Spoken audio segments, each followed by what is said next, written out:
Hello அஸ்பரண்ட், இந்த வீடியோவில் profit and loss வச்சு ஒரு முக்கியமான ப்ராப்ளம் பார்க்கலாம். ராம் என்பவர் வந்து 20% லாபத்துக்கு வந்து என்னென்னா ரூபாய் 405 ரூபாய்க்கு வந்து என்னென்னா ஒரு கடிகாரத்தை விற்கிறார். அப்படின்னா அதோட அடக்க விலை என்ன அப்படின்னு சொல்லி கேட்குறாங்க. அவர் எவ்வளோ லாபத்துக்கு விற்கிறார் பாருங்கள், 20% லாபத்துக்கு விற்கிறாரு 405 ரூபாய் அப்படின்னு. முதல்ல அதோட அடக்க விலை என்ன அப்படின்னு சொல்லி கேட்குறாங்க. அடக்க விலைனா என்ன அப்படின்னா நம்ம வெளிலேருந்து வாங்கின விலை வாங்கிட்டு அவர் எவ்வளோ சதவீதம் லாபம் வச்சு விற்றுருக்காருனா 20% லாபம் வச்சு வேறு ஒருத்தங்கள்ட்ட விற்றுருக்கார். சரியா? அடக்க விலை எவ்வளோனா 100%. இந்த விலை வந்து என்ன அப்படின்னு நம்மள்ட்ட கேட்டிருக்காங்க. எவ்வளோ லாபத்துக்கு விற்றுருக்கார் அப்படின்னு பார்த்தீங்கன்னா அவர் 20% லாபத்துக்கு விற்றுருக்கார். 100 + 20 = 120%. 120% வந்து எவ்வளோ அப்படின்னு பாருங்கள், 405 ரூபா அப்படின்னு சொல்லிட்டாங்க. அப்போ 100% என்ன அப்படின்னு சொல்லி நம்மளை கேட்குறாங்க. அப்போ நம்ம என்ன பண்ணலாம் அப்படின்னா அப்படியே குறுக்கு பெருக்கல் பண்ண வேண்டியதான். பாருங்கள், 100% வந்து எவ்வளோன்னு கேட்டிருக்காங்க. 120% வந்து 405 ரூபா அப்படின்னு கொடுத்துட்டாங்க.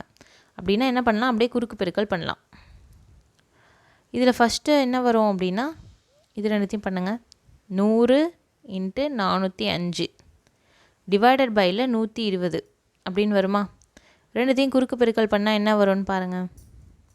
0 இந்த 0 கேன்சல் ஆகிடும். இது பார்த்திங்கன்னா 2 5 வரும், 2 6 அப்படின்னு வரும். இப்போ இது ரெண்டுத்தையும் கேன்சல் பண்ண முடியாதுல்ல. ஸோ நம்ம என்ன பண்ணலாம்னா 405ஐயும் 5ஐயும் பெருக்கிக்கலாம். 5 5 எவ்வளோ வரும்? 25.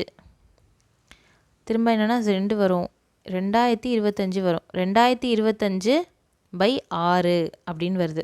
இப்போ நம்ம என்ன பண்ணலான்னா 6ஆம் வாய்ப்பாடால் இதை வந்து வகுக்கணும். 2025/6. 6 1 என்ன வரும்?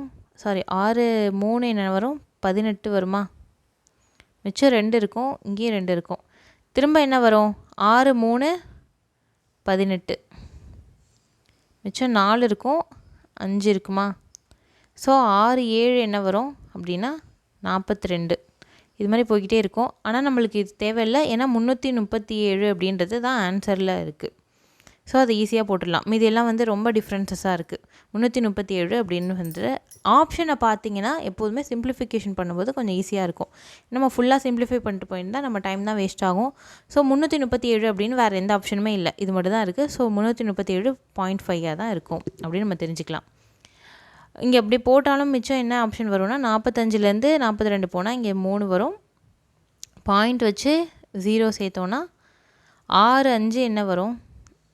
30 வரும். அப்போ 337.5 அப்படின்னு நம்மளுக்கு ஆன்சர் வந்துடும். சரியா? இதுதான் வந்து answer, option A. Okay, next வீடியோவில் வேறு ஒரு ப்ராப்ளத்தோடு பார்க்கலாம். தேங்க்யூ.